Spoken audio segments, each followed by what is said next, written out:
好歡迎大家，我哋一齊8點鐘準時一齊嘅讀聖經，讓我哋咧都可以一同嘅同心禱告啊！慈悲人愛天父，感謝你，我哋咧一同嘅努力，一同嘅學習，我哋今天咧就一同嘅其實喺上個禮拜嘅一個閱讀咧，我哋已經係讀完咗以賽亞書，又再進入耶利米書，求你讓我哋睇到先知對以色列、對猶大嘅警戒，亦都喺當中我哋有所學習同埋反思，我哋感恩，祈禱奉耶穌基督名求。阿門。好，今日咧，我哋就可以完成一齊完成咧以賽亞書啦，咁樣樣，咁亦都會開始呢個耶利米嘅部分。咁咧我哋咧一齊去睇聖經啦。好，咁咧我哋今日咧就係由60章開始噶嘛，係啦，咁樣咧上次有講過啦，其實咧以賽亞書好大朗咧，你可以分為3個部分嘅，第一個就係1至39章啊，就係講緊由幾個王啊嘛，係嘛，烏西亞、約坦、亞哈斯、希西家，不過你會發現佢最主要都係同亞哈斯希西家講嘢，不過我哋知道係嗰個嘅年代啦，就直到係猶大咧就去到希西家年代就俾亞述帝國嘅進攻，但係就冇攻破嘅。咁咧之後就知道因為希西家39章搬晒嘢俾巴比倫睇，最後就係預言巴比倫會入侵呢個猶大國咁樣嘅情況，咁而北國就喺亞哈斯年代咧就係滅亡咗咁樣嘅，咁然後到第40章至到55章咧，你會發現安慰我嘅百姓咧，就已經係講緊呢一個已經係被擄嘅情況，被擄70年喺巴比倫都滅亡咗嗰陣時就。波斯帝國神興起古列即係波斯王古列或者叫做塞魯士啦，係啦，咁咧就係去到重建聖殿啊，批准呢個猶太人，咁即係猶大嘅南國嘅被擄者啦，咁就係翻去重建聖殿。我哋可以睇到就係喺呢個以斯拉尼希米記同埋歷代志嘅結尾咧，就係講緊呢樣嘢嘅，係啦，咁就係重建聖殿，所以要安慰百姓啊，要鼓勵佢哋越過呢個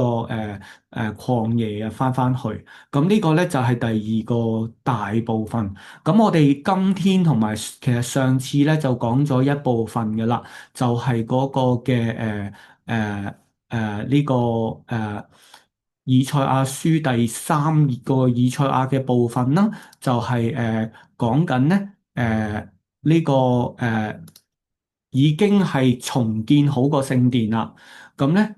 但係有好多我哋一個禮制上嘅問題出現啦。咁其實佢係一個對稱嘅結構喎，由56章到59章。咁咧，其實你會見到有好多嘅禮制上嘅問題啦，即係其實信仰上嘅問題，包括討論安息日到底應該係點樣樣嘅一啲嘅唔好嘅地方要去改進啦。跟住咧，我哋今日開始咧就係60、61、62就係呢一部分以賽亞書第3以賽亞嘅核心部分嚟嘅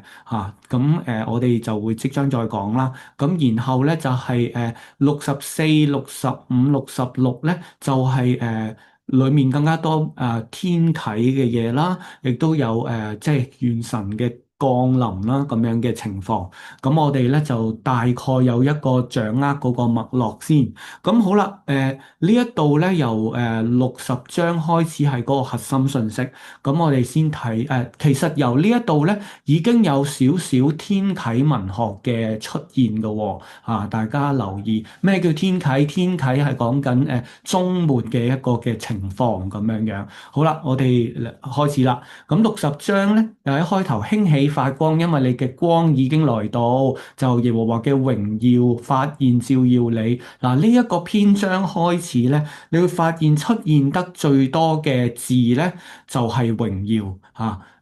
會好多嘅即係唔單止呢章啦，及後咧都係有嘅，去到66章咧都出現4次嘅嚇，咁係一個重要嘅字啦。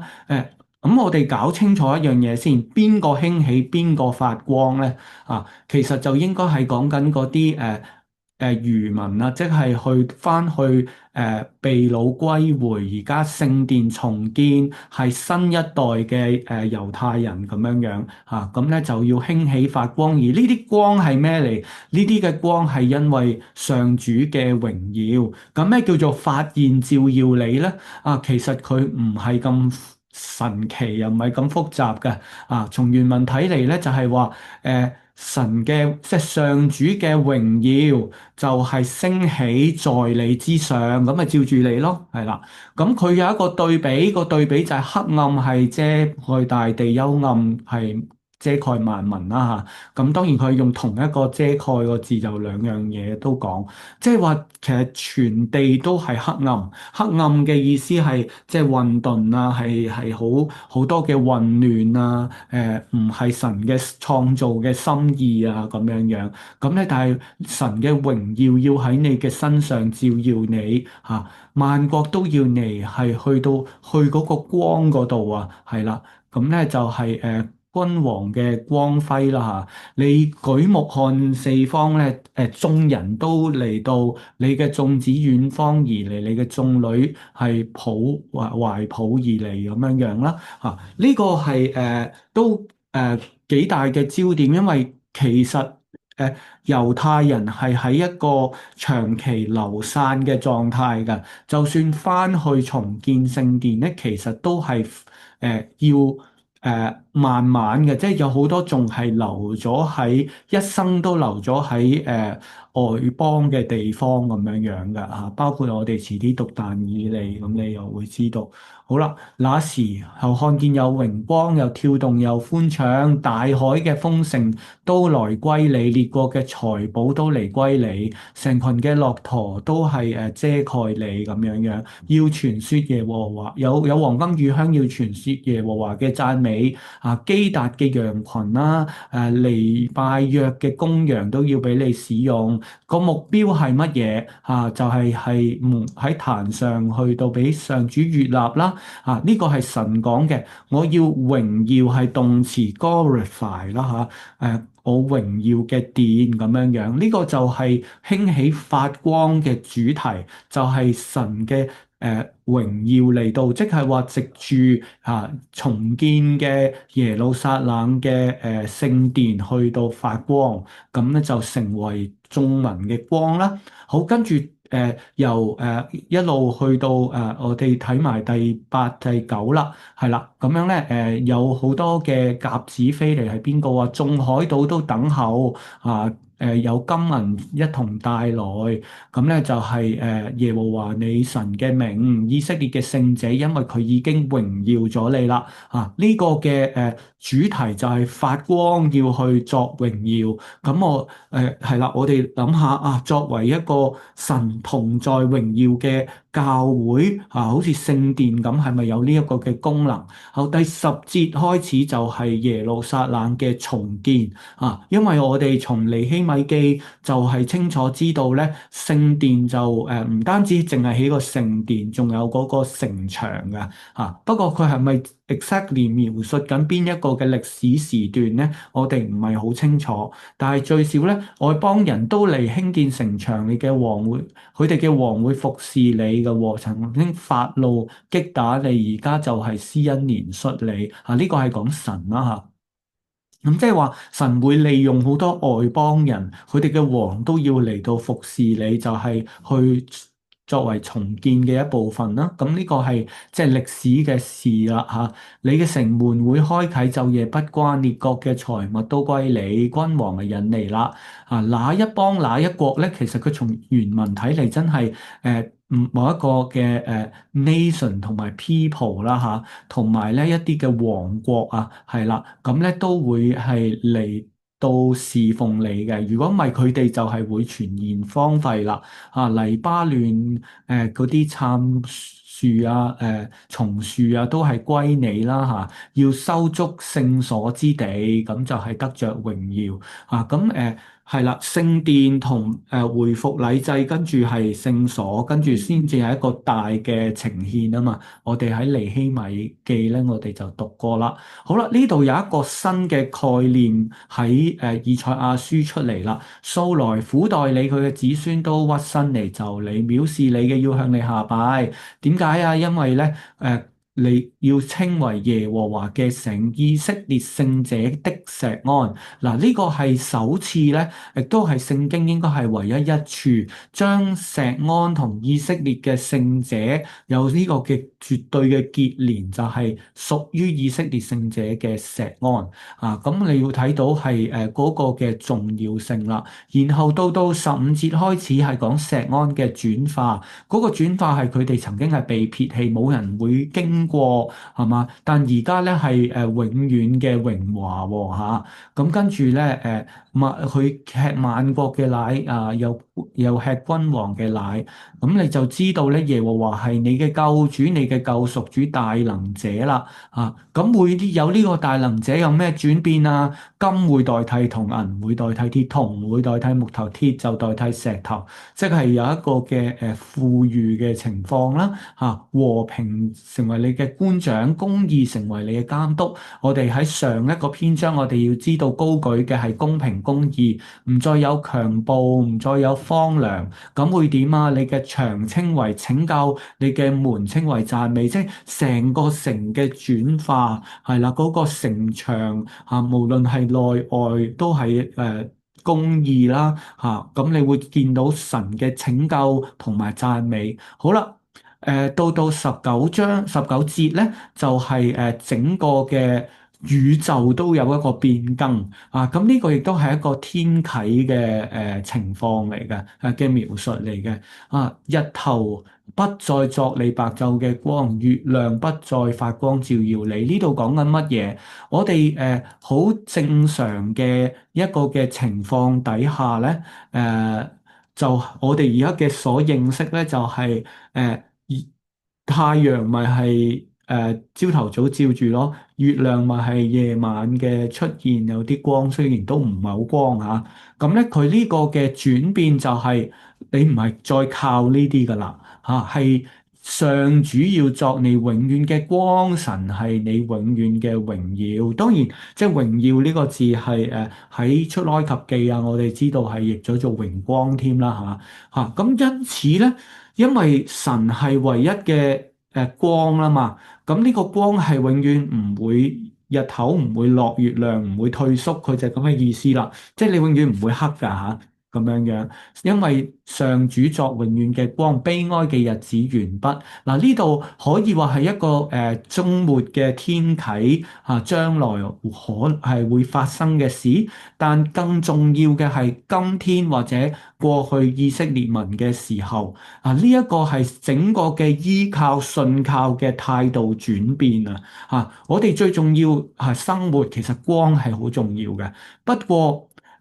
你嗰個依靠會唔會神成為我哋唯一嘅光咧？呢個就係更加重要啦。咁我哋神成為唯一嘅光有咩特徵啊？嗰個特徵就係嗰啲居民會係成為行義嘅人啦。佢哋要得地為業栽種子做手嘅工作得着榮耀。咁咧至少嘅就係有千倍，微弱嘅國都會強盛，係按耶和華嘅定期去做呢啲嘅，好快就成就咁樣樣。咁呢一個咧就係第60章嘅一個嘅重點啦。好啦，咁跟住咧，我哋進入61章咧，嗰個嘅轉化就更加係唔同啦。不過呢章咧，其實係大家係非常之熟悉嘅喎，尤其大家對即係福音書，如果應該係各位會先讀嘅章節經文咁樣樣啦。呢一度就係路加福音第4章，主耶穌基督喺會堂嗰度去到讀出嚟嘅經文。咁咧，我哋要知喎路加福音嗱，我哋唔可以調轉將路加福音攞嚟解呢一度。不過你應該，我哋一定可以諗得到，耶穌基督為何要讀呢一度呢？咁我哋就反而就要清晰以賽亞書61章嗰個背景，咁我哋就知佢點解要讀啦。咁咧耶和華嘅靈在我身上，因為用膏我。嗱，呢個膏係動詞係嘛？你會見到我用紅色間低嘅動詞，佢嘅意思就係一個膏抹啦，通常係喺君王啦、祭司啦嘅身上去到發生嘅或者一啲重要嘅領袖咁去膏，咁就知道係膏立一個可能係祭司、可能先知、可能係君王咁樣嘅情況。咁我哋知道僕人咧好多時即係以賽亞書僕人嘅角色咧，其實係一個君王嘅味道。咁跟住咧，佢嘅最主要嘅工作係乜嘢啊？咁我哋睇翻佢主要嘅動詞，就係傳好信息俾嗰啲謙卑嘅人謙卑佢嘅意思咧，其實就係即係會聽嘅會去到唔係唔聽人講嘢咁嗰啲人嚟嘅咁咧。咁呢個傳好信息咧，咁就有幾個嘅啊跟住落嚟嘅目的嘅，傳咗呢個信息入邊嘅目會有啲咩咧？就係差遣我醫好傷心嘅人咧，呢個有少少係過龍嘅，亦得應該係咧嗰個嗱，首先傷心嘅人係個心裂開咗碎咗嘅人咧，佢去包紮好咁樣樣包紮好咁唔係即刻即係回復魔法咁就醫好咁樣樣報告被擄嘅得釋放，被囚嘅就係出監牢咁樣樣即係唔係佢哋已經被擄歸回咗嘅咩？點解會續被擄嘅咧？有啲嘢叫做咧，你個心冇改變咧，你放咗監都係坐緊監嘅就等於你會發現咧，耶穌基督讀嗰個版本咧係有啲唔同噶，佢係即係係咩瞎眼嘅得釋放啊嘛咁咧係啦，咁嗰個嘅情況都係一樣噶，就係雖然佢哋已經離開咗，但係因為佢哋冇君王佢哋係唔覺得自己有主權，佢仍然覺得自己係被擄嘅喎，咁就要報告耶和華嘅恩年，神報仇嘅日子，安慰一切悲哀嘅人。嗱，呢個恩年我哋其實係冇辦法完全清楚佢咩意思，最有可能嘅就係禧年即係利未記嗰個歸還一切制度嘅禧年啦。咁就係嗰種嘅恢復啦。咁咧華冠賜俾錫安悲哀嘅人代替灰塵。呢個華冠咧喺以賽亞書就得一個使用方式嘅，就係大祭司嘅冠冕即係話回復嗰個嘅禮制係嘛？咁咧代替灰塵，灰塵就係嗰種不潔最聖潔大祭司應該係要聖潔，就代替咗不潔。喜樂油代替悲哀，就係喜樂代替悲哀啦。讚美衣代替憂傷之靈，佢就稱為公義樹。我哋知道公義係被高舉最緊要就係咁咧，就係耶和華所栽得榮耀，咁就修建荒場啦。先前淒涼之處，歷代荒野之城都係重修啦咁樣。咁我哋知道就係嗰種而家嗰個禮制嘅唔掂，要去到更新，要去到改變，跟住係讓神嘅靈帶領咧，就係最重要嗰樣嘢，亦都係點解耶穌基督要喺會堂讀呢樣嘢。咁你就知道當時點解成日要鬧啲法利賽人守晒啲規矩都唔掂啦咁樣要從以賽亞書去讀進福音書，就唔好倒轉咁樣樣。好啦，那時外邦人牧養你嘅群羊啦，外邦人去幫手種地、修理葡萄園，你哋要稱為上主嘅祭司、神嘅僕役，吃列國嘅祭物，去因為榮耀又自誇啦係有喜樂永遠嘅樂都歸於你哋最緊要係神係因為上主喜愛公平，恨惡咧搶奪罪孽嘅，要憑誠實施行報應，立永遠嘅約，咁樣樣咧係啦，後裔咧都係列國中被認識，神嘅子民都如此，凡看見佢哋嘅必認識咧佢哋賜福嘅後裔咁樣樣嘅。係啦，好啦，我因耶和華大大歡喜，我嘅心靠神快樂。啊，拯救為衣，給我之上公義嘅袍披上啦。啊，好似新郎披戴華冠，新婦咧就係佩戴呢個裝飾咁樣。啊，呢度咧就係有少少唔同嘅，佢主要係講緊嗰種裝飾啦嚇。好啦，田野怎樣發芽咧，園子又點樣發生，都係照咁樣樣咧。公義同埋讚美要發出。嗱，公義同埋讚美係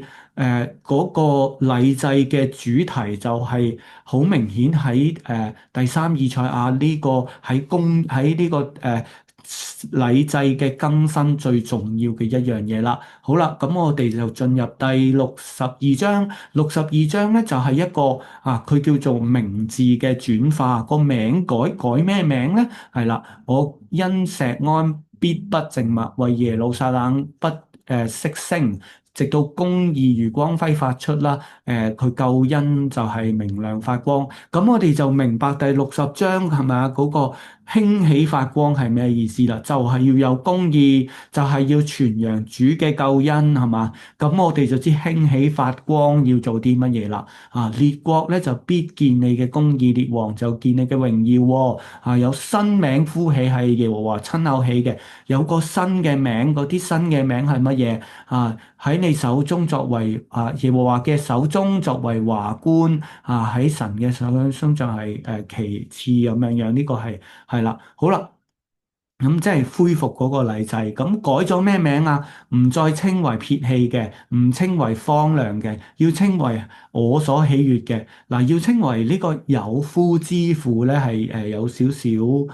得意嘅嚇，因為佢係一個動詞，就係即係結咗婚嘅咁解啦嚇。咁即係話再次同神係有翻個關係啊嚇，咁樣樣嘅嚇。咁咧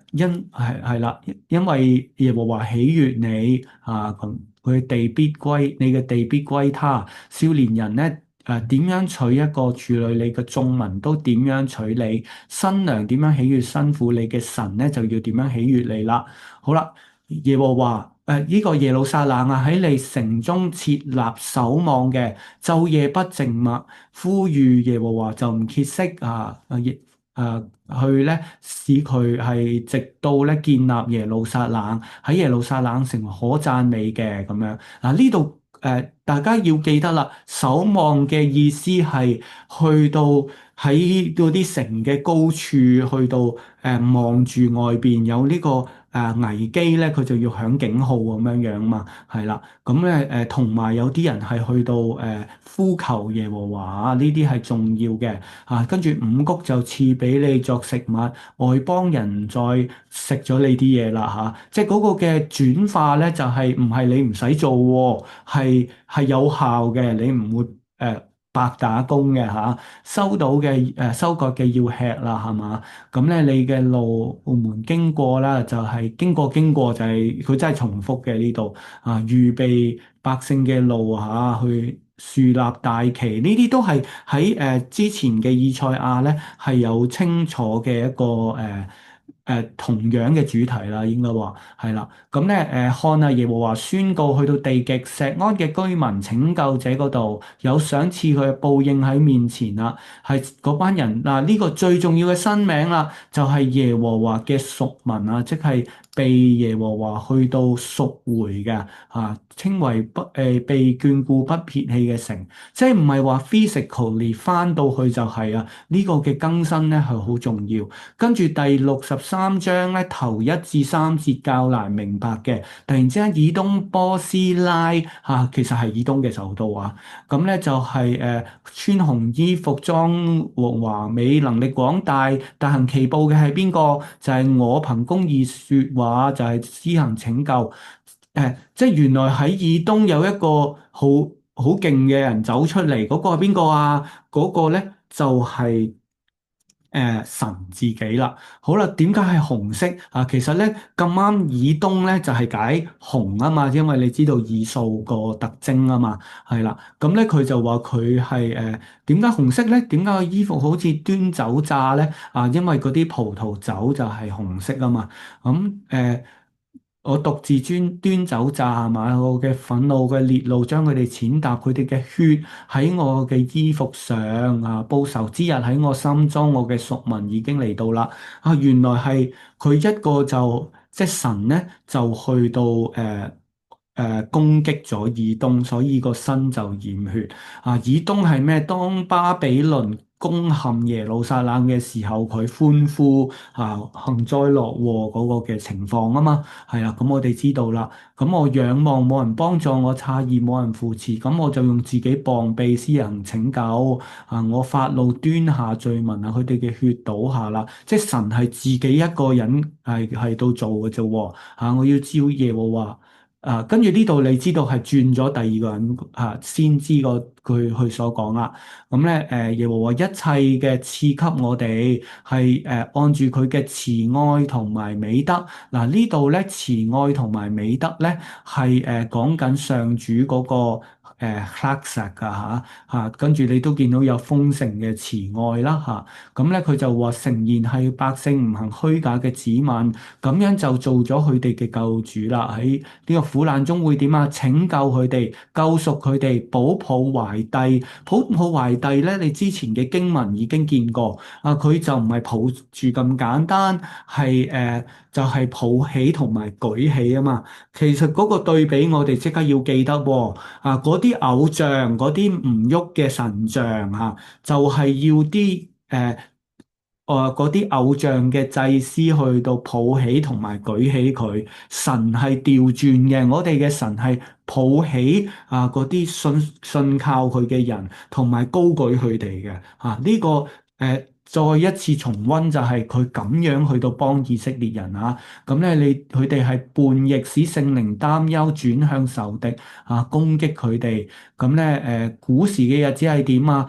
摩西同百姓講咩啊？就係話牧養全群嘅人喺海度領佢哋去邊呢？聖靈降臨喺邊？呢度講緊摩西過紅海係嘛？喺右手嘅行動，因為舉支杖，跟住就係風吹開啊。咁咧領佢哋去到深處，如馬行走曠野，不致跌倒。嗱，馬行走曠野，佢講緊一個意象啊，隻馬喺曠野度跑係唔會跌親噶。喺城市好多石頭佢先至會跌親噶嚇。就係咁樣嘅意象，耶和華嘅靈使佢哋安息，就下到山谷，咁就係咁樣引導百姓啦，榮耀佢自己嘅名。咁咧就佢就呢個先知繼續講咯喎，求你天上垂顧喺聖所嗰度觀看，你嘅熱心作為，你嘅憐憫咧就向我哋指住啊。亞伯拉罕唔識我哋，以色列唔識我哋，你卻係我哋嘅父，萬古以來咧就稱為我哋嘅父。呢個講緊係第一，即係因為亞伯拉罕係過去，我係新嘅人，佢梗係唔識得我啦。二嚟咧係講緊以色列唔遵守誡命，已經唔喺嗰個約嘅裏面啦。咁但係神仍然係冇背棄嗰個盟約，去到成為佢救贖主。咁咧耶和華為何使我走差離開嘅道，心裏剛硬唔認你？求你使僕人咧就係回轉。咁咧呢個係產業就係稱為你名下嘅人咁樣樣，係啦。呢個講緊乜嘢咧？講緊其實佢曾經經歷被擄，同埋而家咧都冇一個主權噶嘛。咁佢哋就係覺得唔再有產業，唔再有治理，係一首哀歌就係神點解你唔幫我啊咁樣？但係佢對盟約嘅忠誠又正正就係神係誒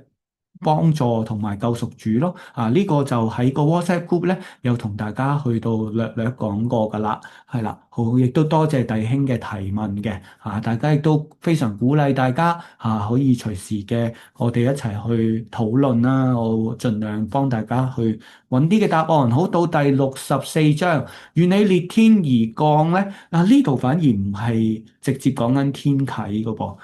呢度係講緊希望，因為佢上面講緊知道，主係從天上垂聽，咁嗰種渴求要去到咩地步？就係希望神你即刻嚟啦，你唔好天上垂聽咁簡單就係嚟到啦咁神嘅降臨會出現咩啊？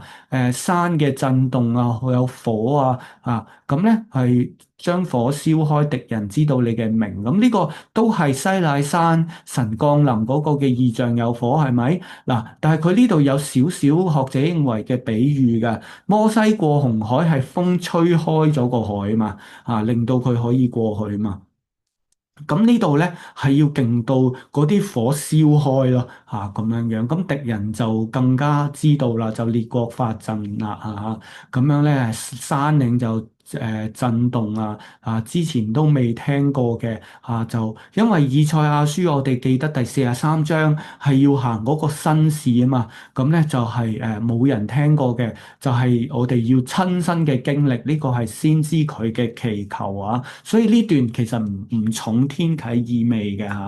好啦，咁咧就行紀念嘅道啦咁樣我哋都好似不潔淨嘅人，咁就係污穢嘅，好似葉子漸漸枯乾，咁又被罪孽被風吹去就係呢個污穢以致咧，大家記唔記得詩篇第一篇啊？我哋就做唔到咁樣樣啦，咁所以咧罪係好大嘅問題嚟嘅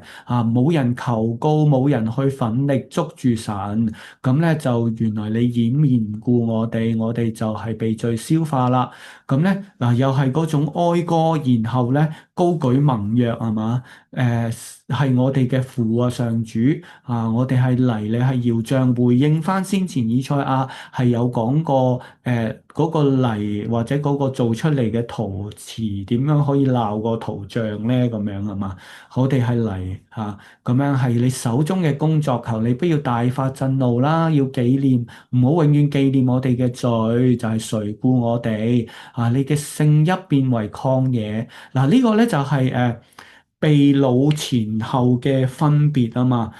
本來係聖邑就變咗曠野，錫安變咗曠野，耶路撒冷變成荒場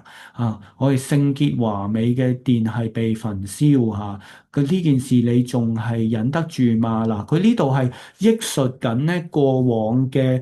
一個嘅災害失敗被擄嘅情況啦咁因為你知道係一個線形結構，佢係對稱咁樣樣嘅咁最中間就係嗰個禮制嘅要更改興起發光啊嘛，係啦。好啦，跟住掃羅訪問我而家咧係求問我，咁係第65章嗱呢一 part 即係較多嘅天啟嘅情況。首先係將來嗰啲咧唔識神嘅，而家都去求問呢個我係第一身咁咧尋求我嘅冇稱為我名下，就講我在這裏，我在這裏咁樣樣咧原來呢啲都唔係好嘢嚟嘅喎整天伸手叛逆嘅百姓，隨自己意念行不善嘅道，佢哋係點㗎？喺園中獻祭，喺壇上燒香咁咧。但係即係表面就係好敬虔喎，內裏係點啊？喺墳墓間坐着，隱密處住宿，就吃豬肉做可憎嘅湯呢度咧係有一種意味㗎墳墓間隱密處，佢喺嗰度做乜嘢咧？其實大家知道，通常嘅犯罪係第三個清楚啲係不潔之物啊嘛前邊係交鬼呢個係即係學者嘅睇法啦咁咧仲周圍話俾人聽喎，你行開，我係聖潔嘅我呢啲人係好似鼻中嘅煙係燒着。看我寫在你嘅面前，我不靜默施行報應，我必將嘅罪孽咧就係去到係啦，你哋列祖嘅罪孽就喺山上燒香，喺江上，即係呢個喺山上嗰啲就係高處幽壇咯，去到拜偶像嘅情況。好啦，咁呢個就係嗰班最差嘅人拜偶像，然之後仲要外表扮敬虔咁樣嘅情況。咁咧上主就話要尋得新酒，即係唔要呢一班咁樣嘅人我要一班好嘅新嘅禮制嘅人。但係嗰啲反而嗰啲真係好嘅向住神嘅人會祈禱講咩啊？唔好毀壞啦，因為仲有好嘅，唔好全然毀滅。咁就雅各嘅後裔嗰度領出啦猶大眾山中，我嘅選民會承受沙倫嘅平必成為呢個圈啦，亞割谷咧，即係嗰啲曠野平原都會成為羊圈，亞割谷成為牛羊躺臥之處。亞割谷喺邊度咧？亞割谷正正就係約書亞記應該第七章，亞干去到干犯當滅之物，打死佢用石頭。嗰個地方就叫雅各谷，本來係詛咒嘅，變為牧養羊群嘅地方啊，咁所以嗰種由詛咒、由被詛咒離棄，成為揀選嗰個嘅焦點就喺呢度啦。你哋離棄耶和華，忘記我嘅聖山，時運擺宴，給時運擺宴席咧。呢一個係拜偶像嘅意思嚟㗎。呢個時運係嗰啲幸運之神咁樣樣啊天命都係㗎，就係嗰啲知道destiny 嗰啲所以唔係成日求呢啲㗎係啦，即係我要知道將來係點，唔係咁樣㗎我哋我要命定佢歸在刀下，就要被殺我呼喚冇人答應，我説話冇人聽從，反聽嗰啲惡嘅係我揀選嘅唔喜悅嘅，咁所以最重要嘅係聽話咯唔係嗰啲求啲乜嘢命定啊咁樣樣。好啦，所以上主咁講啦，我嘅僕人咧嗱就係得吃嗱，呢度見唔見兩類人？一種叫做我嘅僕人，一種叫做你們而家其實正正就係第三以賽亞要向嗰啲扮敬虔或者係總之全個猶太民族識得上主有禮制嘅就要去選擇你做僕人定係做你們僕人係點？必得吃，必得喝，必歡喜又歡呼咁樣樣。你們係點？要係飢餓、乾渴、蒙羞同埋哭號咁樣樣。咁咧，你哋留下你自己嘅名，我嘅選民指着去到賭咒，主耶和華必殺你們這樣咧，地上為自己求福，憑真實嘅神求福，喺地上起誓，指住真實嘅神起誓。咁咧就因為忘記啦，喺眼前隱藏啦，咁所以原來係要 tune 好自己嗰個調教翻一個真正信嘅狀態係啦。好啦，呢度就去到天啟啦，新天新地，從前嘅事不再紀念，唔再追想，前邊嗰啲係前設唔該搞清楚自己到底係嗰啲僕人啦，定係你們係啦？咁呢啲個就唔係預嗰個新天新地幾時嚟，唔係計緊呢樣嘢，而係咧我哋要點樣成為一個僕人？從前嘅事不再紀念，不再追想，有永遠嘅快樂嘅嗰度嘅居民係喜樂嘅因耶路撒冷歡喜咁咧，唔再聽見哭泣哀號咁咧，同埋第二即係喜樂㗎啦第二個特徵係長壽嘅，冇嗰啲夭折嘅嬰孩嗰啲老者冇壽數不滿100歲死嘅都係孩童咁樣樣。好啦，要建造。跟住咧就原來繼續都係要做嘢嘅喎，建造房屋自己居住，栽種葡萄園，吃其中嘅果子，即係你有收穫嘅咁解自己建造嘅不得住，不得吃咁樣樣，係啦。咁咧所以呢個係嗰種嘅將來咧係咪就係講緊啟示錄或者嗰啲神學家講好多嘅嘢咧未必係嘅咁咧會有少少嘅唔同咁樣樣啦，係啦。咁咧，佢哋必不徒然勞碌，生產嘅係不遭災害。咁咧賜福佢嘅後裔，咁咧子孫就係咁啦。咁咧尚未求告就應允啦，正説話嘅時候就垂聽。呢個係咩啊？同神嘅關係係非常之近嘅豺狼與羔羊同食，獅子與牛吃草一樣喺塵土作蛇嘅食物，咁咧即係話豺狼、獅子同埋蛇其實一樣喺度嘅喎，但係有咩唔同啊？就係保證佢哋唔傷人、唔害物咯。即係話你一樣會做嘢，但係嗰啲嘢一定俾你享受翻嗰啲獅子一樣會喺度，但係佢唔會咬你咁樣嘅。呢個就係新天新地嘅一個情況。咁咧第66章最後一章啦，上主就話：天係我嘅座位，地係我嘅腳凳。嗱，呢度就係唔係講嗰個係即係約櫃喎，係成個地都係神嘅腳凳嚟嘅喎，我為何要做殿宇？係我安息嘅地方嗎？咁我乜嘢都係手指頭就做就有啦。你看顧話我戰兢嘅人咁樣，即係其實係唔需要個聖殿嘅喎。咁呢段係講緊啲乜嘢咧？嗱，冇假冒為善四個字嘅和合本驚我哋唔明。加上去，亦都冇好像嗰啲字嘅咁你就會明啦佢哋係好似撈埋一堆嘢，唔係好像，係佢哋宰牛係獻祭嘛，但係又會殺人嘅喎，佢哋獻羊羔又打折狗頭，即係將外邦嘅一啲獻祭撈埋落去獻公物又獻豬血，不潔嘅都獻埋出嚟。咁咧燒乳香又讚頌偶像，行自己嘅路，即係撈埋咧，就係當得咁樣樣嘅情況，係啦。咁咧就係必揀選迷惑佢哋嘅事，佢恐懼又臨到，因為我呼喚無人答應，我説話無人聽從，所以被揀選嘅要喜悅就係要聽啦。咁咧，如果耶和華因言語戰兢嘅人咧，就得當聽佢嘅話喎。我哋嘅弟兄咁就係要聽話啦，係願得耶和華嘅榮耀同埋喜樂。有喧嘩嘅聲音出自城中，就係殿中，係耶和華向仇敵報仇嘅聲音。好啦，呢度 sorry 啊，石安未曾居爐就生產咧。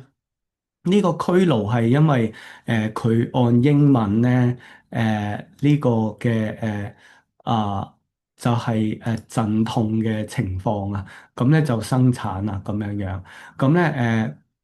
呢個意思係佢冇陣痛就生咗個仔喎，個國家又一日而生，個民又一日而生喎，咁點解咧？因為被擄歸回重建咧係神話有就有噶啦咁咧咁就係一件咁樣嘅事。耶和華話使佢生產，佢點會唔生產呢？咁樣樣，呢個我哋知道咧，佢係以人化講緊耶路撒冷係啦。你哋愛慕嘅耶路撒冷要同佢一齊喜樂，唔佢嘅悲哀咧要樂上加樂安慰佢得吃飽有豐盛嘅榮耀耶和華如此說就係佢嘅平安好似江河一樣，係啦，咁咧母親點樣要安慰佢啦母親點樣安慰兒子就點樣安慰你哋，睇見你哋心中就會快樂要惱恨仇敵，看耶和華必在火中降臨，咁就翻去頭先64嗰個意境啦，係火焰中施行審判，因為耶和華將一切有血氣嘅人施行審判啦。係啦，咁嗰啲分別為聖就可以入我哋又係分兩類人咯喎，分別為聖潔淨自己，同埋嗰啲吃可憎之物嗰啲咧就會滅絕嗰兩類人我哋要揀做邊啦。18就係開始咧總結，就要睇到上主嘅榮耀各個好多嘅國家中間都會聽到名聲，遼遠嘅海島都會傳開必將佢哋從列國送回，係啦。咁咧仲有一啲特別21節喺列國中間取祭司利未人即係話祭司利未人唔淨止係以色列即係猶太人其實我哋喺呢個歷代志都見到咧，有個利未人叫做俄別以東嘅咁大家就明啦。好啦，耶和華說：我要做新天新地喺我嘅面前長存，你嘅後裔名字都要長存。更加重要係月朔安息日，凡有血氣都要嚟下拜，唔係講獻祭，係講敬拜好啦，出去觀望違背我嘅人屍首嗱，違背嗰啲人係點佢嘅蟲係不死，火不滅咁樣佢嘅血氣就憎惡佢哋凡有血氣都憎惡佢哋。好啦，咁我哋就睇完以賽亞書嘅總結，跟住我哋進入耶利米書。耶利米佢個名字嘅意思係被神上主去到高舉咁樣樣嘅咁咧我哋約莫咧知道佢因我哋喺經文就睇到，即係約西亞嘅末年啊嘛，係約西亞在位13年嘅時候。嗱，約西亞在位咧就係公元前640啊，咁跟住如果減翻13年，即係627咁樣嘅情況啦。咁到被擄咧就係、或者耶路撒冷淪陷咧就係587咁627去到587，即係話耶利米作先知工作咧，起碼就喺呢40年間啦。我哋約莫知道三個所謂大先知啦。以賽亞係幾時啊？亞哈斯希西家年間係工作嘅最主要啦，係嘛？咁希西家之後仲有兩個王，分別就係馬拿西到亞捫，然之後咧先亞門啊，係叫做係啦，跟住先到約西亞。咁我哋就知道佢係喺第一以賽亞嘅之後啦，喺以賽亞嘅之後就有呢個耶利米。咁咧佢就會直到見到被擄被擄之後咧，同淪陷咧。耶路撒冷被毀咧，仲有10多年嘅時間㗎。咁那邊廂被擄嗰邊咧就係以西結留喺耶路撒冷嗰個，當然佢有一段時間係被拉去埃及啦，耶利米，但係主要喺耶路撒冷嗰邊咧就係耶利米。咁即係話一邊係以西結，一邊係耶利米。當然耶利米係長啲嘅，以西結係被擄之後先至被任命為祭司啊。約莫我哋知道咁樣嘅情況，因為有8章，我又要快啲講啦。好啦，首先第1至3章係一個背景啦，我哋頭先睇咗嚇，佢係便雅憫人嚟嘅嚇，咁希勒家嘅兒子耶利米，咁就喺呢個約西亞在位13年，又有説話臨到啦，上主嘅話臨到，即係揀選佢同佢講嘢啦嚇，咁咧就係去到幾時啊？直到咧約西亞嘅兒子西底家，其實咧全部係兒子係後代咁解啊，因為約亞仲有約哈斯、約亞敬、約亞根、西底家咁樣嘅嚇。好啦，跟住咧就係11年嘅5月，耶路撒冷被擄咧就係時常呢句其實佢加嘅嚇，即係佢總之佢係作先知係去到嗰個時候啦咁樣樣。咁我頭先講嗰40年約莫就分析咗俾大家知道。好啦，跟住就係佢嘅呼召啦。耶和華嘅話臨到我就係耶利米啦。未出母腹已經曉得你啊，分別咗你為聖，派你作列國嘅先知。咁咧你就唔好講你係年幼嘅，我差你去邊你都要去，唔好懼怕佢哋，我與你同在，要拯救你跟住按住佢個口同佢講，要將説話傳俾你，立喺列邦之上。呢個有啲特別，要拔出拆毀、毀壞、傾覆，又要建立栽植，即係話先知係會講行審判嘅説話，亦都要係講嗰個憐憫同埋拯救，即係公義嘅審判同埋憐憫嘅拯救，都喺耶利米口中要去到講嘅。好啦，第一個嘅異象就係問佢睇見咩？睇見一個杏樹枝，點解係杏樹枝咧？咁就係話要留意保守嘅話就成就。我哋唔係好明，最難應該係呢一個嘅異象嘅。我哋望一望原文11節咧，杏樹枝嗰個字咧就係呢個字啦。係講緊一個 branch 啦，一個枝節嘅杏樹呢個就係杏樹嗰個字。大家留意下嗱。完全嘅呢3個字母我指住另外呢個就係觀察去到望watching咁樣嘅字，咁所以咧其實就係要睇實留意上主就係嗰個杏樹咁解所以第一個嘅異象就係要佢要睇實要佢留意住神噶。咁呢個就係先知嘅第一個職分啦，跟住第二個又睇見乜嘢啊？睇見一個燒開嘅鍋由北傾倒，咁咧就係有災禍喺北方發出，臨到一切嘅居民，咁咧要照北方嘅列族佢哋要嚟，咁咧就喺耶路撒冷嘅門口就攻擊佢哋，咁咧所以你要束腰，要話俾佢哋聽，唔好因佢哋嘅驚惶，免得咧你係喺面前驚惶哦。咁咧今日要你成為堅城鐵柱銅牆啊，喺猶大首領祭司地上嘅一切反對要攻擊你都唔能夠勝利，係咪都有啲似以西結啊？不過係可能大家未睇啦嚇，咁樣嘅情況。嗱，我哋要好略略咁樣，即係因為耶利米書有52章啊，咁好簡單咁分割咧，就係第一章係呼召啦，跟住去到第25章咧，都係對一啲嘅猶大嘅境界啦，跟住咧就係去到第26章開始咧。就係一路咧係嗰個猶大嘅即係對住猶大國嘅審判同埋盼望，跟住咧就係對到46章咧，去到第51章咧就係對列國嘅審判同埋盼望，第52章就係一個總結嚟嘅。我哋簡單係咁，但我哋今日會睇咧就係去到第8章，因為睇咗第一章嘅呼召啦。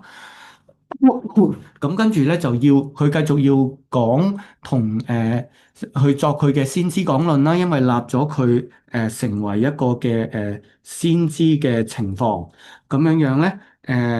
好啦，咁樣樣我哋去睇啦。咁先知咧係咪下下都係講預言嘅咧？咁樣樣咁咧原來佢就唔係喎，佢講一啲過往嘅事㗎啊。咁咧，提醒最緊要係代言神嘅説話，幼年時嘅恩愛、婚姻嘅愛情咧，呢個其實唔係係佢係用緊嗰個新娘嗰個字啦嚇。咁你點樣喺曠野喺未耕種之地跟隨我？曠野同未耕種之地係 parallel 嘅嚇，即係平衡嘅。咁就係講緊點樣喺曠野嘅時候，即係出埃及嘅時候啦嚇。咁樣咧，呢一度咧好容易讀錯嘅。以色列歸耶和華為聖，土產初熟嘅果子，凡吞吃它都算為有罪咧。因為係土產初熟嘅果子係獻俾上主，呢個嘅平衡即係話以色列對上主嚟講都係算係佢嘅嘢，邊個去攻擊佢就係有罪啦咁樣樣。雅各家以色列各個家族，你哋當聽耶和華嘅話咁點解嗱呢度咧就係神問翻轉頭嘅一樣嘢喎，就係咧呢個嘅神問緊啊，你哋列祖見到我有啲咩不義？呢個不義係不公義嘅地方，要遠離我咧，咁樣隨從嗰啲虛無嘅神喎。佢哋又唔講喺即係佢哋點解佢哋唔講翻啊？佢想講我哋嘅語言應該係話啊。邊個領佢出埃及，引導佢過曠野，喺嗰啲無人經過、冇人住嘅地方，係嗰個上主喺邊呢？咁樣樣又唔跟住佢哋又唔講邊個係領佢哋去嗰啲進入肥美嘅地，即係入迦南地啦，食果子咧。佢哋進入嘅時候就玷污我嘅地頭先講過亞干啊嘛，觸犯呢個當滅之物咁樣好多嘅問題。其實就算佢哋未入到去已經出事㗎啦，大家記得。好啦，喺民數記嗰度祭司又唔講耶和華喺邊，傳講律法嘅唔認識我官長咧就係違背我咁樣呢個官長咧其實原文係牧人嚟嘅，不過佢因為唔係講一定唔係講君王，所以佢講官長係 OK 嘅。直巴力說預言呢個預言其實都係用代言嗰個字嘅，係啦。咁咧，隨從無益嘅神，耶和華因此我必與你們爭辯與你嘅子孫爭辯，你且去到基提海島察看即係好啦，即係問緊你睇下外邊基達嗰啲人有冇呢件事？嗰件事係咩事？有冇一個國家換咗佢嘅神啊？佢問緊呢個問題，即係話嗰啲神唔係真神嚟嘅喎，偶像冇人換㗎喎但係我係啦。我嘅百姓咧，卻係佢哋嘅榮耀換咗咧，係無益嘅神喎。呢件事係咪好稀奇、好奇怪？我嘅百姓咧做咗兩件惡事啊，離棄活水嘅泉源嗱，呢個咧就真係講緊嗰個活水有應該話有生命嘅水嘅來源咁解。啊！大家記得唔好離棄活泉源啊！嚇，係啦，自己作出嗰個池子，咁個池子咧原係唔可以儲水嘅，咁樣即係咩啊？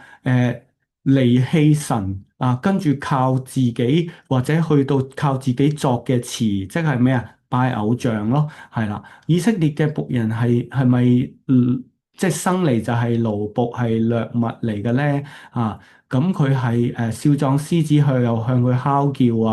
啊！咁樣打破佢嘅頭顱，呢啲都係佢自己攞嚟嘅啊！咁耶和華神引你行路嘅時候，你離棄佢，咁嗱有兩個重要嘅國家，一個係埃及嘅水啦，係嘛？一個係亞述嘅水啦。呢個兩個因為係約西亞之後嘅時期嘛，呢兩個我哋睇以賽亞書，我哋就知道啦，分別就係亞哈斯年代想投靠亞述啊嘛。呢個希西家嘅年代就想投靠埃及啊嘛，咁咧就係必懲治你啦嚇，咁咧離棄神唔敬畏咧，呢個就係惡事係苦事係耶和華講嘅嚇。我在古時截斷你嘅軛，解開你嘅繩索。呢個字係會重複出現，但係有唔同意正反嘅意思。呢個係正面嘅，就係神解放咗你，救咗你。你話我唔侍奉佢喺高崗上。山角青翠樹上行淫，呢個就係拜偶像嗰個意境啊嚇！你哋上等嘅葡萄樹啊，栽種你嗰時係真嘅種子，點解變咗外邦嘅葡萄樹壞枝子啊？呢個就正正就等於以賽亞個反結出野葡萄咁樣樣啦嚇，係呢個喺第二章去到講啊，由第二去到第6章咧，都係一啲咁樣呢個耶利米嘅宣告嚟嘅咁跟住仲要話咧係好似嗰啲表面冇嘢嗰啲人喎我沒有玷污，冇隨從眾巴力喺谷中嘅路上如何？好啦，佢就係講緊咧，好似快行嘅獨駝峰咧，其實獨峰駝其實應該係講緊行得好快嘅好年幼嘅駱駝。咁佢就喺度亂咁走，即係冇人 control 到佢，冇人控制到佢。咩意思？即係神帶領佢，佢自己喺度亂咁走咯。咁咧就係會係啦，好似隻驢喺曠野咁樣。好啦，呢度咧係用嗰個驢對比異性吸引咧，去到形容佢啊。咁佢走咗去噶啦。尋見佢嘅尋找佢嘅都不致疲乏，佢月份必能尋見啊！即係完全係唔聽話咁樣嘅情況。跟住我試嗱呢度我説係和合本加上去俾我哋清楚。咁就係因為應該係神講啦，係嘛？唔好腳上無鞋啊，口渴噶啦。咁你就話唔理啊！我哋喜愛別神咁樣樣，跟住被賊捉拿嗰啲君王祭司照樣係羞愧，羞愧係呢一章嘅一個重點啦。咁佢哋都唔知道唔知醜啊嚇！咁咧向木頭話你係我嘅父，向石頭就即係拜偶像一個情況啦，係啦，叫嗰啲石頭起來拯救我自己嘅神喺邊？喺患難嘅時候拯救你咁去到咩地步咧？猶大係佢嘅神同佢嘅城係相等啦。好啦，耶和華話：你哋為何爭辯？你哋離棄我我責打嘅兒女係徒然咁咧就係唔受懲治嘅我哋用刀吞滅你嘅先知，好似獅子咁樣樣。呢個世代嘅人要看明上主嘅話，你哋喺以色列作曠野幽暗，就係啦，你哋脫離約束，唔再歸嚟啦即係佢哋唔認神去到呢個地步，咁有啲咩比喻啊？處女忘記裝飾，新婦忘記美衣，我嘅百姓忘記我嘅日子咩意思啊？即係其實咧有少少真係形容女士嘅佢呢個就係、其實唔會忘記咗，即係無論出嫁嘅嚇，定係未出嫁嘅，都唔會忘記咗嗰個裝飾噶嘛。啊，好緊張呢樣嘢噶嘛。啊，即係耶利米用咗呢個比喻啦。啊，但係神嘅子民又唔記得咗神咯。啊，咁咧你哋點樣啊？呢度咧係嗰個整好嗰個道路啊，所以佢用咗裝飾啊，其實就唔係裝飾，去追求愛情咁，即係其實佢係。去到拜偶像啊，而且咧係嗰不義啦，衣襟有無辜窮人嘅血啦嚇，就係呢啲一切嘅事啦嚇，咁樣樣，即係唔係掘個窟窿佢唔小心跌咗落去，而係佢真係殺無辜嘅人啊！耶和華嘅跟住仲話，我無辜㗎，耶和華嘅怒氣係全燒㗎啦啊！我看啊，我必審問你啊，你哋就。話我冇罪咁樣樣，咁就好似咩啊？埃及亞述咁樣，最後蒙羞，因為去到約西亞年間咧，呢兩個國家都已經係唔掂噶啦吓，係啦，咁咧就抱頭出嚟啦，咁咧一切都不得順利。好啦，跟住用咗一個休妻嘅情況去到講緊猶大嘅問題。咁首先咧就係一種不離不棄嘅愛啊，人若休妻。啊！呢個係律法嚟嘅，嗰個妻子離佢而去作咗別人嘅妻咧，前夫係唔能夠娶翻佢嘅。咁但係呢個地就被大大玷污，同好多親愛的行淫，咩意思？頭先講猶大嘅神啊，嗰啲偶像係多到佢嘅城有幾多就有幾多，所以佢唔係跟咗一個，即係佢講緊咧別國嗰啲咧拜偶像咧，佢拜開嗰個都嗰個。但係猶大咧卻係好多個咁樣樣啦。咁縱然係咁，神都話你仍然可以歸向我，呢個係上主講嘅。好啦，第二節大家未必咁容易明白，就係淨光嘅高處係點解咧？係啦，淨光嘅高處咧就係冇乜樹嘅山嘅比較高嘅地方咁樣樣，咁佢咪望得好清楚咯。咁呢個咪叫做淨光嘅高處啊？唔係我唔知即係睇中文都唔知諗咗啲乜好啦。即係話你喺一個高嘅地方嚇，冇乜樹冇遮蓋嘅地方，你望落去，咁你咪見到好多嗰啲喺各個大小山嘅嗰啲丘壇咯。咁佢哋咪喺度拜偶像，咁就好多喺度行淫啦，坐喺路旁咁樣嘅時候，咁嗰個就好似阿拉伯人咧，呢個亦都係可以解作游牧民族嘅應該 NIV 係咁樣譯嘅。係啦，NIV 係啦，但係 NASB 都係譯阿拉伯人啊，咁就喺曠野埋伏一樣咧。其實講緊好似嗰啲啊我唔知係咪真係阿拉伯民族啦，佢咁樣譯就係總之係一啲喺曠野去到搶劫嘅人咧，其實係周街都滿晒咁樣樣咁樣嘅情況咁咧因此咧，甘霖停止啦，晚雨啊，應該係春雨不降，即係就係有旱災咁嘅情況。咁咧，你還是係娼妓嘅臉唔羞恥咁樣樣。從今以後咧，你向我話幼年嘅恩主耶和華豈會永遠發怒咩？又能者是啦咁樣樣。好啦，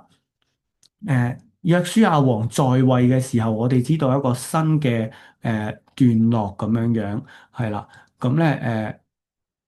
約西亞王在位嘅時候，佢哋背道以色列所行嘅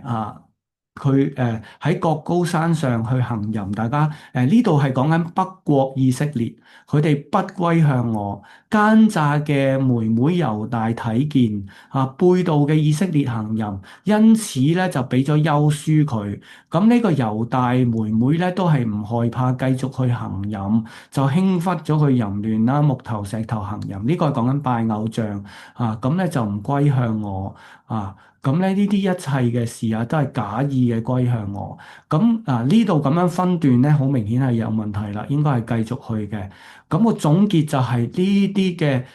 背道咧，以色列嘅奸詐咧，比起猶大都仲顯為義啊！即係咩意思啊？原來睇到之前嘅人佢有休書就係被擄嘅情況啊嘛。你都仲唔去悔改啊？咁就之前嗰個比利顯得為義啦。咁今天我哋睇咗聖經啊，學習咗呢啲秘魯嘅事情，拜偶像嘅不義，我哋應該點樣做咧？我哋係咪更加應該要比呢啲係更加呢啲嘅人咧係更加警醒啊？咁咧對跟住呢個係一個新嘅段落，就係咧一個統一王國嘅盼望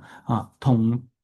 因為南北國分開咗噶嘛，嗰陣時喺約西亞時期，咁咧就北方講咯喎，背道嘅以色列翻嚟啦，嗱，佢哋的確係亡咗國成為咗咩？成為咗流散群體咯，咁你就翻嚟啦，因為我係慈愛係永遠長存嘅，呢個慈愛係真係憐憫嗰一種所以嗰個翻譯咧，我哋淨係睇中文就有一個嘅困難喺呢個位但係要翻嚟，仲要係乜嘢？承認自己嘅罪孽咧，其實呢個承認係知道咯，你要知罪先咁咧違背咗神喺國清處稅下，別神東奔西跑，冇聽從我嘅話咁咧就要回來啦咁樣樣咁作丈夫咧，呢個又係其實係有一啲嘅翻譯問題嘅呢個丈夫可以解作丈夫，亦都可以解主人係啦。咁你見就採取咗係master 咁樣樣嘅情況。咁但係因為三章嘅開頭係講緊休妻，講緊夫婦嗰個關係同神啊嘛。咁所以佢用夫婦咧、丈夫咧都係冇錯嘅。好啦，係俾佢哋回轉喎，嗰個回來其實係一個命令式係 return 喎，回轉喎。咁但係咧，的確回轉嘅人係好少噶，一城取一個，一族取兩人翻到石安係好少咁樣嘅情況。咁但係都係一個reunion 即係包括埋北國嘅支派係都有回轉悔改嘅機會㗎咁其實我哋留心睇福音書咧，你見到有亞設支派嘅人咁樣樣嘅報名上冊嗰啲咁咧所以要注意啦好啦，咁咧係啦，將合我心意嘅牧者賜俾佢哋咯呢個係咪彌賽亞嘅應許咯？你哋國生養眾多，唔再有人提説呢個約櫃唔追想、唔紀念、唔覺得缺少、唔再製造我哋成日都問重建聖殿點解冇咗個約櫃嘅？耶利米就答你啦，係唔需要因為耶路撒冷就已經稱為上主嘅寶座，萬國必到耶路撒冷立名嘅地方聚集佢哋必不再隨從環境去到做惡事，由大家要同以色列同行咁樣樣，咁呢個就係你明白點解講嗰種嘅reunion。好啦，跟住第19節又係一個新嘅段落，就係一個應許對嗰啲餘下嘅民嘅祝福安置你兒女啦，喺美地嗰度係肥美嘅產業稱為父啦以色列家咧，你哋向我行詭詐，好似行詭詐嘅妻子離開丈夫一樣咁咧喺淨光嘅高處又再次解釋，就係嗰個高大冇乜樹嘅地方以色列人哭泣嘅聲，佢哋走彎曲嘅道，忘記耶和華佢哋嘅神，咁咧都翻嚟啦我哋要醫治你嘅背道，個病字和合本加上去嘅即係其實係醫治佢嘅叛逆咁樣樣啦。看我哋嚟到呢一度，因為咧耶和華係我哋嘅神呢個段落咧就呢個我要醫治，大家知道係講神講噶嘛，上主講呢一度咧就應該係先知講嘅我哋嚟到呢度係啦，咁咧大小山崗喧嘩得幫助係枉然嘅。我哋知道大山小山咧就係講緊嗰啲邱壇嘅敬拜，呢啲枉然嘅要得救咧係在乎耶和華我哋嘅神咁樣樣係啦。咁所以我哋見到呢個第3章嘅段落就係嗰種回轉耶和華係我哋唯一嘅依靠好啦，從幼年以嚟，可恥嘅偶像係勞碌得嚟嘅羊群咧，我哋兒女都吞吃啦，躺餓，願慚愧咧，俾我哋遮蓋咗。從立國以嚟咧，係我哋同列祖常常得罪耶和華，沒有聽從佢嘅話。好，呢度一路咧。應該讀到第四節先係呢個段落嘅耶和華話：以色列啊，你哋若果翻嚟歸向我。從我嘅眼前除掉可憎嘅偶像，咁你就唔被遷移啦。咁所以離棄偶像係第一點，跟住仲要點啊？憑誠實、公平、公義。你知道呢個誠實唔係誠實咁簡單，又係 emet 呢個字，即係真理公平、公義。列國因耶和華稱自己為有福，就係、誇耀噶啦係啦。咁耶和華對猶大耶路撒冷咁樣講，要開墾荒地，唔好種喺荊棘裏面。猶大耶路撒冷嘅居民自行當自行割禮歸耶和華啊誒。即係嗰種回轉歸向神咧記住要行割禮啦。再一次提醒佢呢個係記號嚟噶嘛，係咪？好啦。咁但係割禮嘅背後最重要意思係咩啊？心裏除掉污垢啊！所以心中的割禮咧，唔係保羅自己發明啊，係上主嘅説話嚟㗎嚇。咁樣係啦，就係最緊要係心裏除掉污垢。所以今天點解耶路撒冷會議確認唔需要行割肉身嘅割禮啊？仲要係我哋要除掉心裏嘅污垢啊嘛，係咪？好啦，我嘅憤怒因你哋嘅惡行發作如同着起無人熄滅啦，咁樣呢個段落就係整個回轉嘅重要性咁樣樣。好，去到第四章嘅5節咧，我哋又去到下一個段落，就係向呢個北方再去發出嘅一啲嘅警告咁樣樣。好啦，喺猶大傳揚宣告耶路撒冷話喺國中吹角，要講啲乜嘢應喺錫安立大旗，唔逃避唔遲疑，因為有大災禍係從北方到嚟，有獅子喺密林中到嚟，喺列國動身。呢個就係對猶大嘅懲罰，喺北方有獅子而嚟咁樣樣啦嚇。因此你哋要腰束麻布啦大聲哀號，因為耶和華嘅烈怒沒有向我哋嘅去到轉消耶和華就話到那時君王同埋首領都要消滅咁樣樣嘅情況咁咧一路去到第18節咧都係喺鬧佢哋噶咁咧主耶和華即你大嗰啲先知祭司驚奇先知詫異咁咧，因為佢哋都完全唔係真係領受緊上主噶嘛咁咧就好似欺哄百姓咁話，你哋必得平安，其實刀劍就嚟到啦即係成日都聽到平安，但係其實刀劍要嚟有一陣熱風喺淨光嘅高處大家知道咩係淨光嘅高處啦，係啦，唔係要揚淨佢哋喎，係有更大嘅風刮嚟，就係攻擊佢哋，攻擊乜嘢？係仇敵如雲咁樣嚟，戰車如旋風，佢哋嘅馬係快過鷹嘅要有落敗啦禍患啦，咁咧咁應該耶路撒冷要點做？洗淨佢惡，你就可以得救。你嘅惡傳揚幾時咧？咁樣有聲音喺但傳揚，喺以法蓮報禍患要傳俾列國報告攻擊耶路撒冷嘅事，即係喺北方已經一路講緊會攻擊落嚟啦咁樣樣。有探望嘅人去到遠方猶大嘅城邑係吶喊，佢哋看守耶路撒冷，好似看守田園，因為佢背叛我行動。因為你嘅行動、你嘅作為招惹呢件事，即係嗰啲拜偶像咁咧就係苦嘅，就係害咗你啦咁樣樣。好，19節開始一個新嘅段落就係耶利米佢自己嘅反應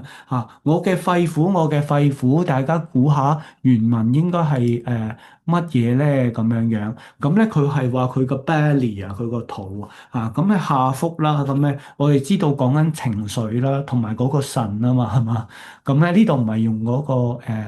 後係唔係用嗰個腎嘅嚇，都話係好痛啦，心又係痛，即係無論佢嘅情緒同埋佢嘅思想都係好疼痛啊！打仗嘅聲音不絕，毀壞嘅聲音不絕，全地荒廢，帳棚毀壞，幔子又傾裂啊！大旗角聲要到幾時呢？啊！百姓嘅愚頑唔認識我，係愚昧無知嘅兒女，冇善行嘅。好，跟住呢一段，因為係應該繼續係耶利米去到講，觀看個地，不料地係混沌；觀看個天，天係無光。啊，大山不料就係震動，小山又搖嚟搖去。啊，再觀看係冇人，空中飛鳥都躲避。啊，田地係荒地，一切嘅城喺耶和華面前喺烈怒都被拆毀。啊，就係一種咁嘅戰爭嘅情況。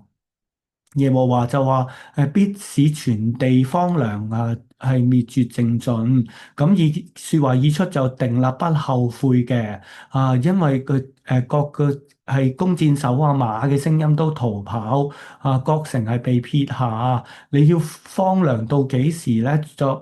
你須穿上朱紅衣服、黃金顏料啦，係都係枉然嘅。你打扮係枉然嘅喎。啊，你聽見嘅聲音好似難產嘅聲音。係有禍啦！殺人喺面前就係發昏啦。呢個就係猶大被審判嘅情況啦。嗱，呢個就係災禍同埋滅絕啊，應該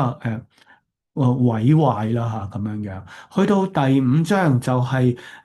猶大嘅罪行啊！你哋喺耶路撒冷嘅街上走嚟走去，歡呼住尋找揾咩啊？公義嘅誠實啊，有冇一個人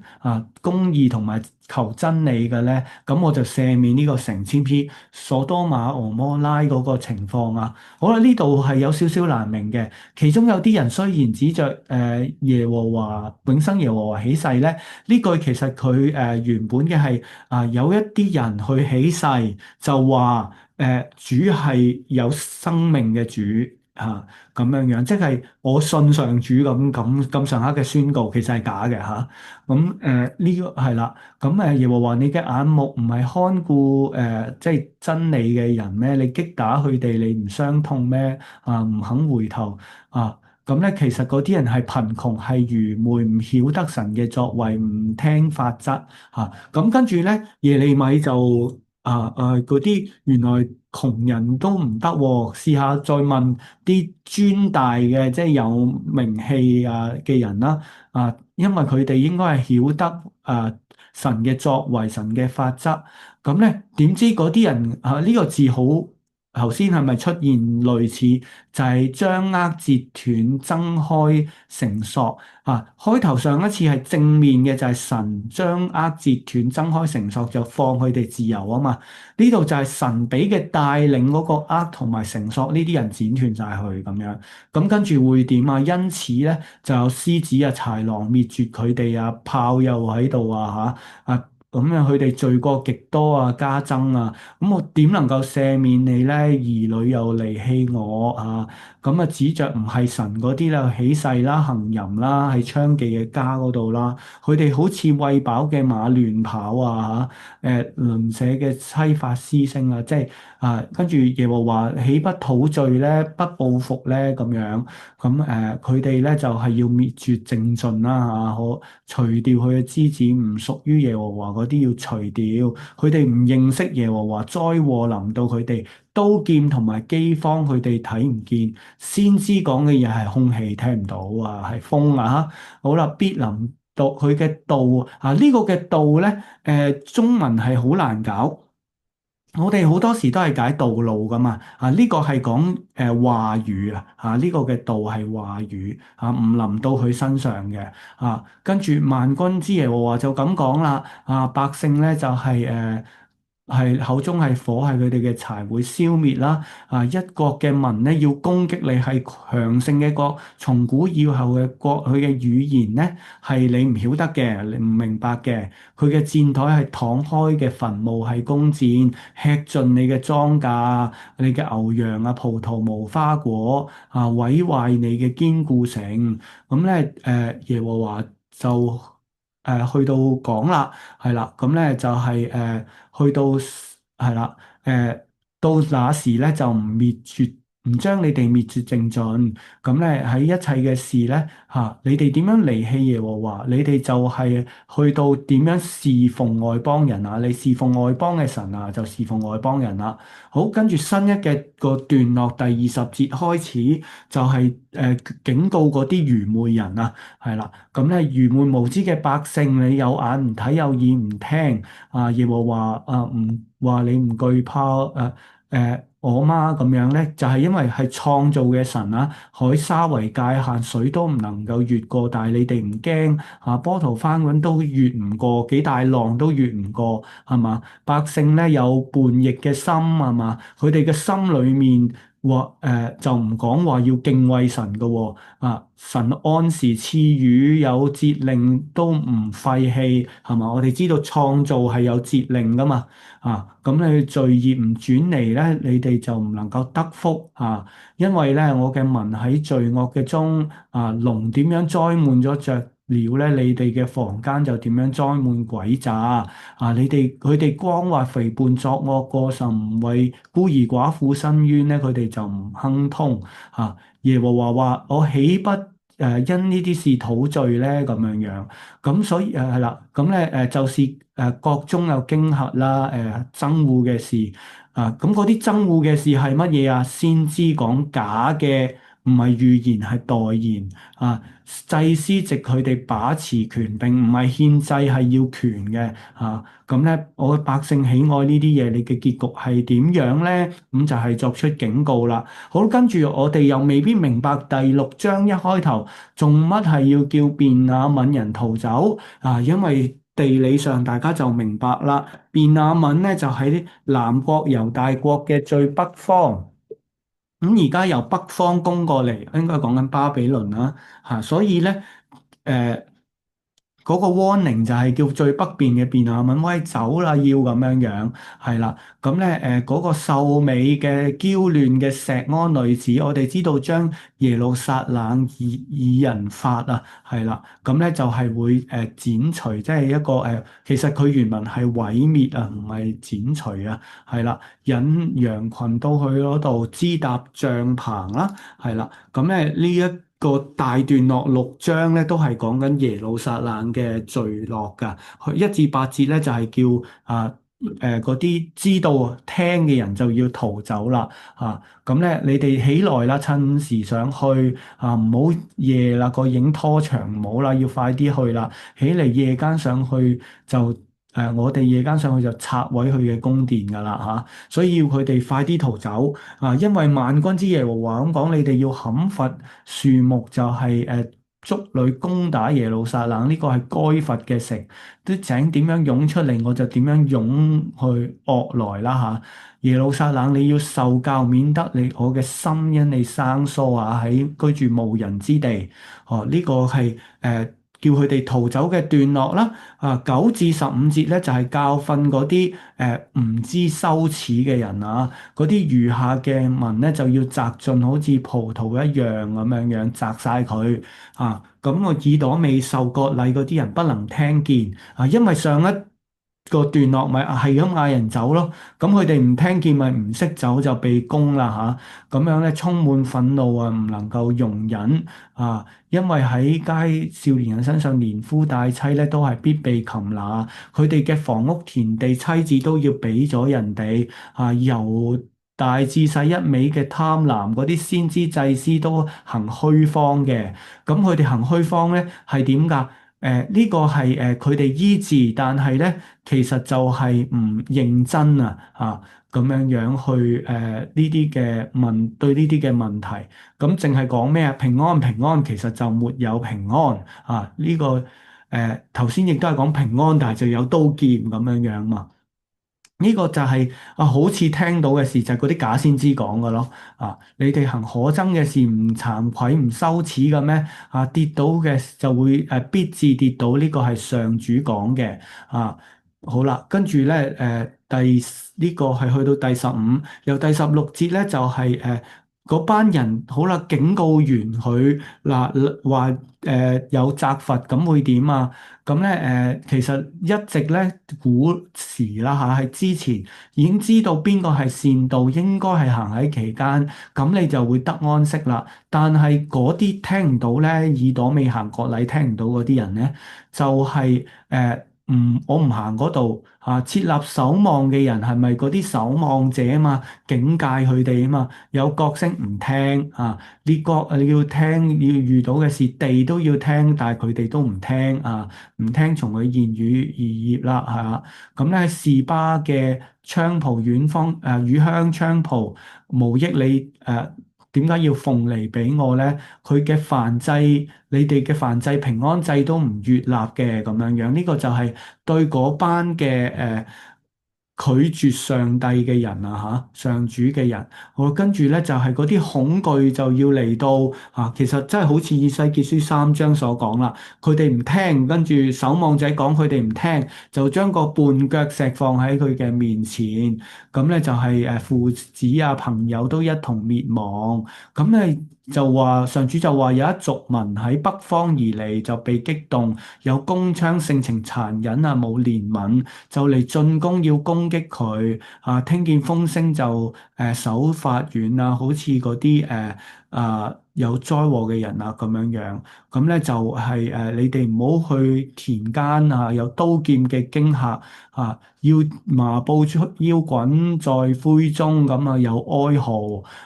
你喺民喺高台喺保障試驗佢嘅行動，咁佢哋係極叛逆嘅，佢哋係銅係鐵做壞事，咁佢哋其實最後咧就變成咗銀渣，因為咧就丟棄咗佢哋啦。即係其實呢個第6章就係去到咧，上主已經係作出警告，跟住啱啱21到26節就係嗰個警報嘅，即係列嗰啲敵人嘅恐怖啦。但係最後27到30咧就係佢哋係被 reject 嘅，就被丟棄嘅。因為之前嘅無論點警告，佢哋都係聽唔到。咁咧就進入我哋今日開始讀嘅第7同埋第8章，就係今日最後嘅篇章。但係大家知道咧，由第7同埋去到第10章咧，都係一個大嘅單元嚟嘅，即係一個單元啦嚇。咁咧你會見到咧有啲人你睇一啲資料釋經書佢會講咧係耶利米聖殿嘅講道咁樣啦類似咁樣嘅原來就係因為咧第7章就話佢喺殿嘅門口就去宣傳呢啲嘅話，就係咩神嘅話應該係講緊聖殿嗰個 gate 嗰個閘即係真係殿門嗰個位置去講，即係佢冇入去聖殿，佢係殿門向外邊聚集喺院宇嘅人去到作出宣講，咁呢個亦都係一個講道嘅模型咯。咁而講嘅係咩耶和華嘅話臨到耶利米，即係話講道係應該講上主嘅説話，就去講啦嚇。咁咧喺呢啲門敬拜耶和華一切嘅僕人都要當聽即係嚟得聖殿喺門口院宇嗰度嘅人，應該係敬拜耶和華嘅人啊嘛，咁就要警戒佢哋聽啦咁咧，但係嗰啲人未做嘅嘢而家唔啱噶，耶利米就去講要點樣佢哋去做翻啱，咁就係改正佢哋嘅行動啦，唔好依靠嗰啲虛謊嘅話嗰個虛謊嘅話係咩？講3次耶和華嘅殿，耶和華嘅殿，耶和華嘅殿，即係咩意思啊？呢一個就係耶和華嘅殿所以神係唔會喐佢噶，係唔好安全噶成日講呢樣嘢，但係其實佢哋行緊啲係唔公義嘅嘢啦嘛咁咧你哋若改正你嘅行為，誠然咩叫改正行公平啦唔欺壓孤兒寡婦，唔流無辜人嘅血，唔隨從別神啦，咁樣咧就係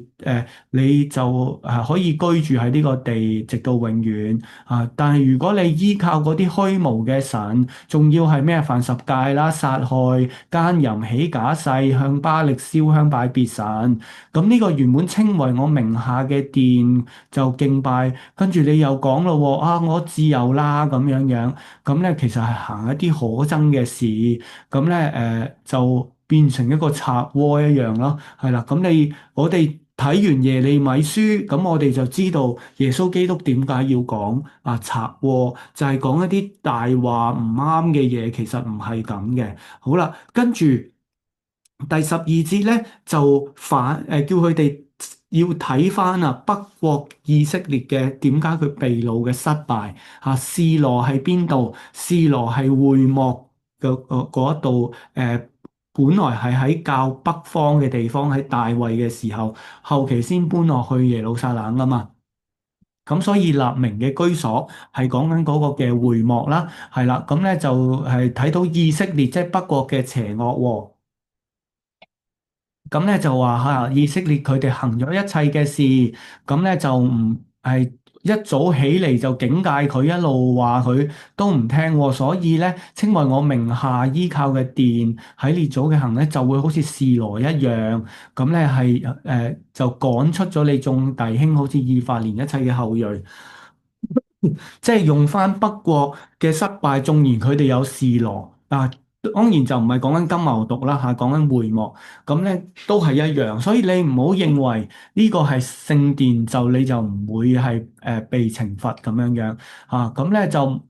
好為呢啲百姓祈禱啊，佢嘅祈求都唔會聽噶啦。咁嗰啲百姓係點解？耶路撒冷街上佢做咩？孩子撿柴，父親燒火，呢個婦女咧就係做餅咁樣啦，咁咧好似好團結合作，原來獻俾天后啊，天后係咪我哋諗嗰個咧？咁其實佢呢度真係講天上的皇后咁樣樣啦嚇，咁啊要奠祭，咁我超時啦，咁我要快啲講，咁咧就係都會傾嗰個憤怒傾喺田野啊牲畜嗰度啦，唔會熄滅啦。係啦，萬軍之耶和華咁講喎，你哋獻燔祭加平安祭吃肉啦，咁樣樣。咁咧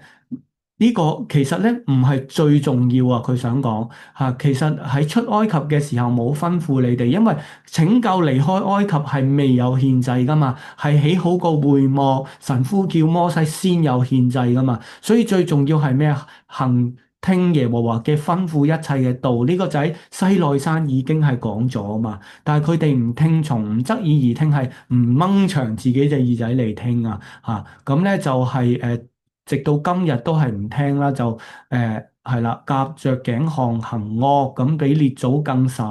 咁咧一切嘅話俾佢聽又唔聽喎，咁咧唔聽從教訓啦，咁咧就係要滅絕嚇，跟住呢個剪頭髮咧。啊，其實又可以睇為皇冠咁樣原文，咁亦都有一重嘅含義啊，就係拿細耳人同神許願就係唔剪頭髮，而家叫你剪啦，冇意思嘅，你同我嘅立願係冇意思㗎。啊，淨光嘅高處知道啦，山上冇乜樹嘅地方，你一望你就知道呢個係邪惡憤怒嘅世代。咁咧猶大係人咧就係行惡嘅事，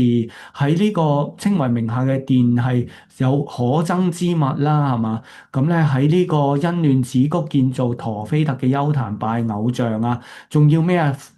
燒自己嘅兒女啊！呢啲係利未記禁止嘅嘢嚟㗎嘛，係啦。咁所以欣嫩子谷就叫做殺戮谷啊，埋葬屍首咁樣樣，必使咧猶大城邑喺耶路撒冷街上咧冇快樂嘅聲音，新婦新娘即係冇嫁娶嘅聲音啊，成為一個荒場。好，我最後講埋第八章，耶和華話到那時咁樣樣，猶大嘅骸骨啊，祭司嘅骸骨都會被翻出嚟，就喺眾星之下，咁咧就係嗰啲佢最中意嘅嚇求問，因為佢拜好多唔同嘢，就翻出嚟，你陪住佢哋啦嚇，咁咧佢哋寧可揀死咧就唔揀生嘅，呢個係耶和華講嘅，咁你哋就要對佢哋講啦，人跌倒唔起嚟，人轉去。唔會轉翻過嚟嘅咩？點解你恒久背道咧？又唔講正直嘅話，你哋都唔悔改嘅咧？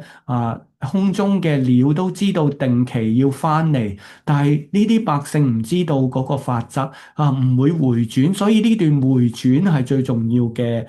一個嘅情況啦嚇。好啦，跟住呢啲文士都係寫假嘢嘅，智慧人就被擒拿咁咧。去到，所以個後果係咩啊？將妻子就俾別人啊，即係一個被擄嘅情況。咁跟住又重複呢句啦，輕輕忽忽醫治百姓嘅損傷，話平安啊平安啊，其實冇平安㗎吓，係啦，咁樣咁但係佢哋仍然唔知羞恥就係要跌倒啦咁樣樣，咁咧耶和華話佢哋全然滅絕，葡萄樹上冇葡萄，無花果冇果子，葉又枯乾咁樣樣，就係詩篇第一篇嘅相反啊！大家記得。好啦，去到第14至到17節咧，就係嗰啲嘅災害咁咧就係佢哋靜坐不動，默言不語喺堅固城嗰度耶和華嘅神使我哋靜默不言，有苦水，我哋指望平安冇好處，不料就係受到驚惶我哋看見但嗰啲馬噴氣全地都震動，即係又好北方但係最北方嚟㗎喺以色列國，咁咧喺毒蛇喺中間唔服法術嘅咬你哋，呢個係耶和華所講，即係耶和華賜下嗰個禍害俾佢哋由18節開始就係嗰啲哀歌啦嗰啲嗰啲人民係點樣啦？就係發昏啦，聽下咁嘅百姓嘅哀聲耶和華唔喺錫安咩？錫安嘅王點解唔喺度嘅？嗰啲虛無嘅神嘅要惹我發怒麥秋議員、下令議員，我哋都未得救。呢個哀歌就係我一直都唔得救咁樣樣啦。咁其實你睇唔到對盟約嗰個忠誠咧，其實似係一首挽歌多一啲啦，係嘛？好啦，跟住咧係啦，先知就話我哋嘅損傷我哋痛點樣找住咧咁樣樣，咁樣咧去到就係使到咧百姓咧都係唔能夠痊愈冇醫生咁樣，因為佢哋輕輕忽忽啊嘛，係咪？咁其實咧呢一段嘅哀歌咧一路去到9章嘅6節，不過今日咧我哋就去到呢一度嘅啫就係我哋完成咗1至到第8章，咁下次咧我哋就係由